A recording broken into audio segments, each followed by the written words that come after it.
Welcome to The Last Breakfast. Please enjoy the video. You start by narrowing names and immediately checking availability. Do this now to avoid wasted steps. Search your top 3-5 ideas at a registrar and note alternatives the tool suggests.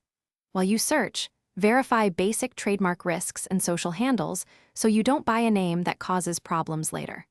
Once you see an available option, compare prices and renewal fees among registrars. Make sure to include privacy protection in your mental checklist before continuing.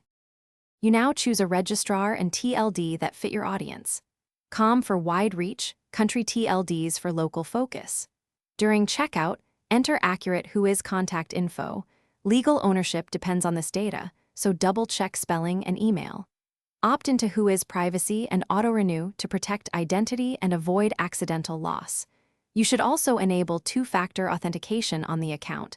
This prevents unauthorized transfers. Once the purchase completes, confirm receipt. You finish by configuring DNS records. Set a records for servers, CNAME for subdomains, and MX records for email, then request or install an SSL certificate. Wait for propagation. Changes can take up to 48 hours, so test using multiple networks.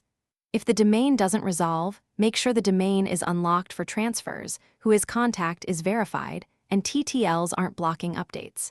If problems persist, open a support ticket with your registrar and attach screenshots and error messages for faster resolution. Thanks for watching. If this was helpful, leave a like and consider subscribing. See you next time.